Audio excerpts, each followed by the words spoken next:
Welcome back to Primetime Sports and thank you so much for staying with us. Romario Finnegan of Edwin Allen and Shamonique Hazel of Hightail were the fastest 100-meter boys and girls qualifiers respectively following preliminary round action at the ISSA GraceKennedy Boys and Girls Athletics Championships at the National Stadium earlier this evening. Here's Spencer Darlington with details. Several outstanding performances were recorded here at the National Stadium on the day. On the girls' side, Shanoya Douglas, the world leader of Holland High, coasted to 11.85 seconds into a positive 0.7 meter per second wind to book her semi-final spot in the Class 1 girls 100 meters. In the boys' equivalent, her teammate Johan Romaldo Smythe looked impressive in clocking a new personal best of 10.24 seconds into a positive 1.0 meter per second wind to make progress.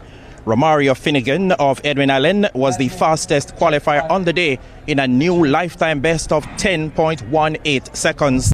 Elsewhere on the boys' side, the 400-meter event was also among the highlights. In Class 1, Trinidadian Macalian Woods of Jamaica College led all qualifiers into the semi-finals, having won his heat in 47.60 seconds. Heidel's Juna Gallimore, 47.77. Jabari Matheson of William Knibb, 47.68. Along with Paul Henry of Foga Road, 47.90, Omari Robinson of JC, 48.32, and Jordan Riedel of Kingston College in 48.11 seconds also made progress. The Class 2 event, which is expected to be one of the races of the championships, saw the top contenders all making progress. Defending champion Jason Pitter of Kingston College, 49.86 seconds, and the Calabar pair of Dwayne Sharp, 49.15, and Rajiv Allison being the fastest qualifier on the day in 49.21 seconds, all won their respective heats to progress to the semi-final. In other action on the girls' side, Anastasia Hall of Homewood Technical, 54.56, and the top athlete from Foga Road High, Shamika McLean, 54.78 seconds, were the leading qualifiers to the semi-final round of the Class 2 400 meters. In Class 1 boys long jump qualification action, defending champion Michael Andre Edwards of Jamaica College advanced to the final as the top qualifier, cutting the sand at 7.53 meters. In fact, he was the only competitor to meet the automatic qualifying mark of 7.05 meters. The 100-meter finals for all classes will take the spotlight on Wednesday's second day of competition. Reporting from the ISSA GraceKennedy Boys and Girls Athletics Championships here at the National Stadium, I'm Spencer Darlington for TVJ Sports. And there were easy progressions for a number of the favourites in the middle distances in the morning session of action on the opening day of the ISSA GraceKennedy Boys and Girls Athletics Championships at the National Stadium. Denise Waters has details. Tuesday's Day 1 action of the ISSA GraceKennedy Boys and Girls Athletics Championships has so far been highlighted by the 1500 meters. Kingston College's Nahashan Ruta leads all qualifiers heading into Wednesday's final of the Class 1 Boys 1500 meters, clocking 4 minutes 07.97 seconds to win Heat 2 ahead of Edwin Allen's Joanne Morgan and Calabar's Justin Webb.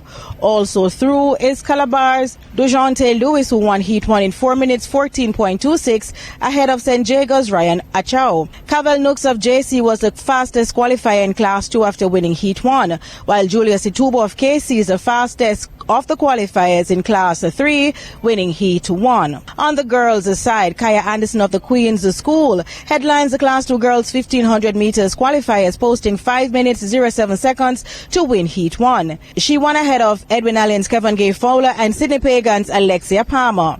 Last year's Class 3 champion Ali K. Reynolds of Alphonsus Davis also made it through from Heat 2, finishing behind winner Homewood Technical's Ashley Shepard, who won in 5 minutes 15.30. Over in Class 3, Danoy Scott of the Convent of Mercy Alpha Academy is through to the final, winning Heat 2 in the fastest time, 4 minutes 55.55. I am Denise Walters reporting from the National Stadium for TVJ Sports. Now, oftentimes during the 5-day ISSA Boys and Girls Championships, there are decisions made by officials that are seemingly questionable. Other times, the rules are not understood. Our reporter Denise Waters sought answers from ISSA at the National Stadium. At the forefront are the rules governing the false start, especially the ones not visible to the naked eye. Speaking exclusively to TVJ Sports, Meet Director at ISSA Anthony Davis explains. The start information system is the pedals on the blocks are pressure sensitive. So once you go and once they say get to your marks and you go down, you put a certain amount of pressure on the starting blocks. So if you ease that pressure by just easing forward, it's going to register on the machine. And if it registers on the machine, then you would have false started. So visually, you might say it is athlete in lane 5 who ran out, and you think that that's the athlete that committed the offense. No, it's somebody who eased the pressure of the blocks. However, depending on the situation, the starter may exercise discretion. So the starter has the option to say it's a faulty start and nobody's charged, or if he thinks that you ease the pressure off, then you can be called. Often visible during events are various flags. Several group of officials use the yellow flag, white flag, red flag. The ones most people are accustomed to seeing are the yellow flags used by the track umpires. Those are the ones who are stationed around the perimeter of the track, and they look for lane infringement, whether you step off the track, whether you run out of your lane, you exchange the relay button out of your zone. So what they do when they raise the yellow flag, they indicate to the referee that something was wrong, they write a report and they give it to the referee. And is similar to football, where 2 yellow cards in the same match equal a red, athletes are only allowed 1 infraction. Use the 400 meters. If you step on the line in the first 100 meters, you're good. But if you get to the top turn and then you step on the line again, that's it, right? If you step on the line once in the race and then you move from the preliminaries to the semifinals, it is carried forward. So the results will indicate that there's a lane infraction, and it accumulates just like in football. So if you have 1 in the first round and 1 in the second round, you won't go any further.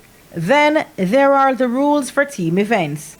In the relays, if the first leg runner commits an infraction and the third leg runner commits an infraction, even though the second and fourth leg runner ran well, then your team is out.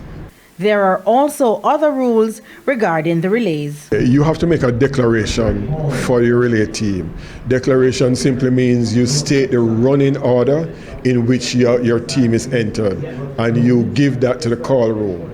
Now, once the call room has that, it can't be changed again.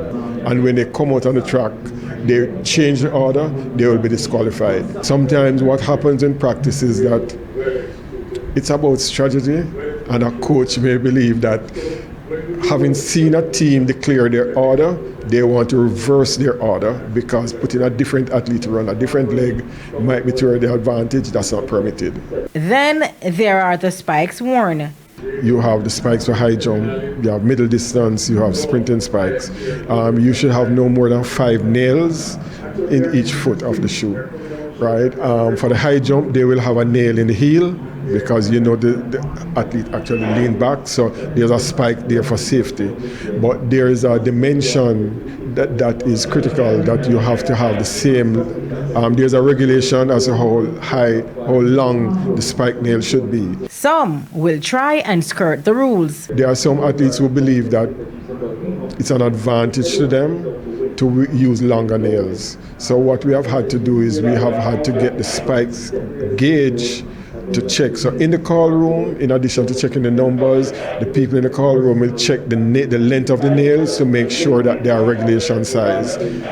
If by some chance you slip through the call room and they don't know, if you come to the starting area and they suspect that your nails are too long, then they also have a similar tool that they can check your nails at the start of the race. But the athletes are not thrown out of an event. Instead, they're given an option to change the spikes.